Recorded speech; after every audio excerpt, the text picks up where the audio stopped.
So ano ang mga kailangan nyo na ingredients na iinumin para po masunog ang inyong mga taba sa inyong tiyan. Ayan. So, I hope nandiyan ba si Lorena? Nandiyan siya? Lorena. Oh, sana makinig siya. Oo, ayan. Wala si Lorena. Ang programang ito ay hatid sa inyo ng Lorena. Oh naman? Game. Maghanda ng isang, ikaw, tulungan mo.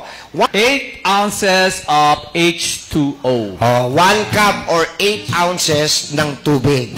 Isa. Okay. Pangalawa, 1 teaspoon. Hindi kasi pag ganun yung B. S pala yun. Okay.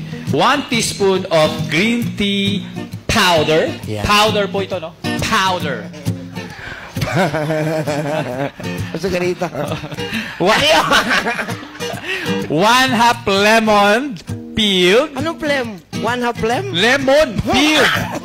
Okay. Ayan, ako na lang. Isang cup, 1 teacup. Teacup. Ng tubig.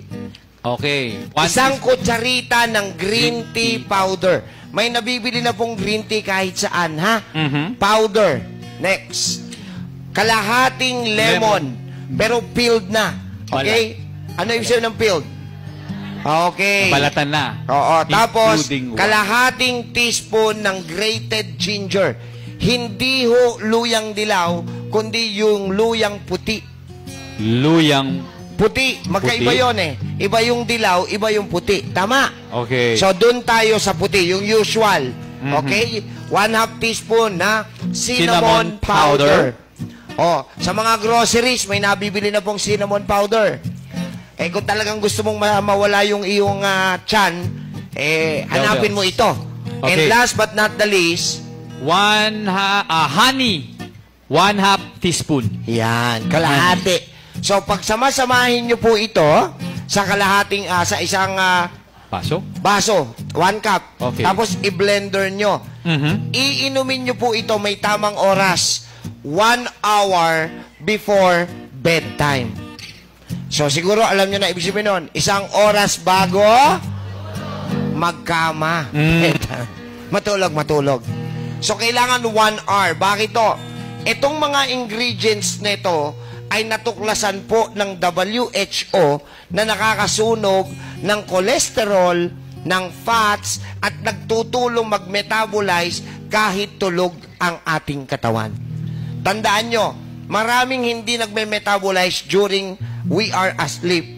Pero dahil yung mga combination na ito, kaya nga synergistic yung effect niya. Tama. So, ibig sabihin, nung pinagsama-sama ito, maglulusaw po ito ng inyong belly fat. Ayun. At sukatin nyo po para maganda. Sukatin nyo at bigyan nyo ng 3 linggo ang sarili mo, makikita nyo ang kakaibang resulta.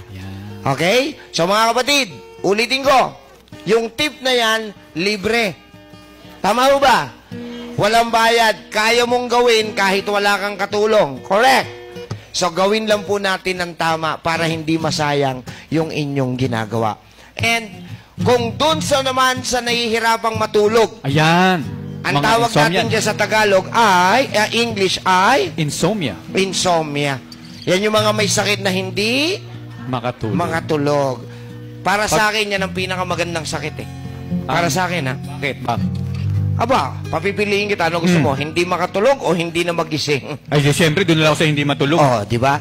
So, para doon sa hindi makatulog ng maayos, iinumin mo yung pinatimpla ko naman sa'yo early in the morning. Yes. Early in the morning. Kasi lalo ka magdadigest, pagdating ng gabi, gusto na magpahinga ng katawan mo. Okay? So, yung timpla na yon, natutunan niyo yan dito sa Alam Nyo Ba?